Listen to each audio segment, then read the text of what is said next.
বিসমিল্লাহির রহমানির রহিম। আসসালামু আলাইকুম। সুপ্রিয় দর্শক, সবাই কেমন আছেন? আশা করি সবাই অনেক ভালো আছেন। আমি মোহাম্মদ আনোয়ার, আপনারা দেখছেন গার্মেন্টস পয়েন্ট ইউটিউব চ্যানেল। দর্শক, আজ আপনাদের জন্য আরেকটি নতুন ভিডিও নিয়ে হাজির হলাম। আজকের ভিডিওটি গার্মেন্টস ফ্যাক্টরিতে জরুরি শিপমেন্ট হলে যা করণীয় বা যা করে সেই বিষয়টা আপনাদের মাঝে তুলে ধরব। দেখুন, এখানে একটি নতুন ফ্যাক্টরি, এই ফ্যাক্টরিটার প্রথম শিপমেন্ট এবং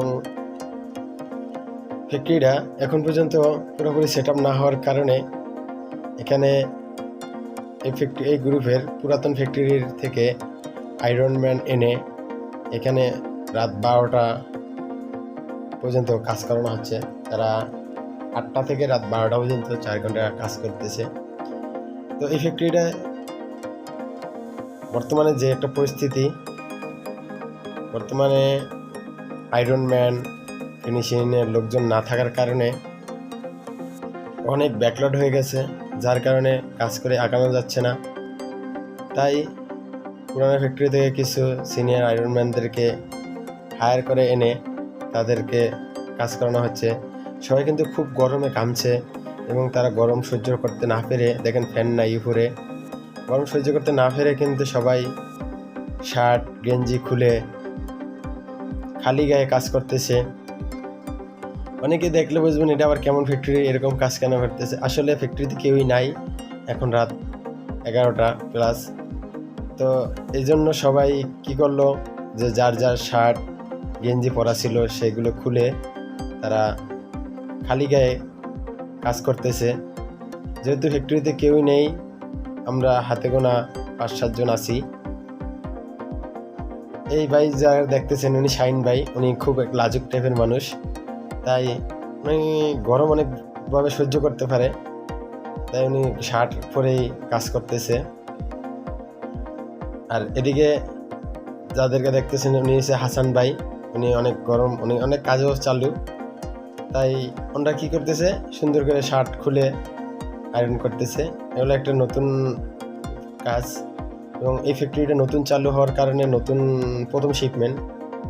আশা করি আপনারা দোয়া করবেন আমাদের এই শিপমেন্টটা যেন ফুলফিলভাবে বা প্রথম অবস্থায় আমরা শিপমেন্ট করতে পারি বা আমাদের বডিগুলো ইন্সপেকশন পাস হয়। সবাই দোয়া করবেন আমাদের জন্য। ইনি হলো সুবীর চাকমা। সে শুধু কি করতেছে, যেহেতু আয়রনের পানির জন্য লাইন নাই, এক্সট্রা কোনো লাইন নাই, বা এই জন্য সে কিছুক্ষণ পর পর স্টিম আয়রনের জন্য সে আয়রনে পানি দিচ্ছে। তো সে কিন্তু 3 ঘন্টা টানা কিছুক্ষণ পর পরে 5 লিটারের বালতি ভরে ভরে জগ ভরে পানি আনে, আবার এখানে দিচ্ছে, আবার গরম পানিগুলো ফেলে দিচ্ছে। সে এই ডিউটিগুলো করতেছে। আর আমি শুধু বডিগুলো তাদেরকে গুনে দিচ্ছি এবং গুনে নিচ্ছি, এটা হলো আমার ডিউটি। আমরা স্টাফের ভিতরে 2 জন আছি এখানে, আর যারা আছে এরা সবাই ফিনিশিংয়ের লোকজন, অন্য ফ্যাক্টরির, যেটা আমাদের পুরানো ফ্যাক্টরি। এই কাজটার মূল দায়িত্বটা আমার কাছে ছিল, যে এটা শিপমেন্ট থেকে শুরু করে সুইং থেকে শুরু করে একদম ফিনিশিং শিপমেন্ট পর্যন্ত সব বিষয়গুলোই আমি দেখাশোনা করতেছি। কারণ এই বাইরের কাজটা আমি পুরান ফ্যাক্টরিতে আরও একবার শিপমেন্ট করছি। ওই ক্ষেত্রে এটার মোটামুটি কাজের আইডিয়া বা এই বাইরের চাহিদা কী এবং এটার প্যাকিং, তারপরে এর কীরকম কী করতে হয়, ফোল্ডিং কীরকম, এই বিষয়টা আমার জানা আছে। এই জন্য আমার স্যারেরা বিশেষ করে নতুন ফ্যাক্টরি হিসাবে আমাকে দায়িত্ব দিয়েছে। সবাই দোয়া করবেন যেন আমরা কাজটা পরিপূর্ণভাবে করতে পারি। তারই মাঝে একটা আমরা নাইট করে ফেলেছি, যে এখানে সবাই বিরিয়ানি খেয়ে রাতের খাবার খেয়ে বসছি। তো দর্শক, আজকের ভিডিওটি আমাদের এতটুকুই। ভালো থাকবেন, সুস্থ থাকবেন। আল্লাহ হাফেজ।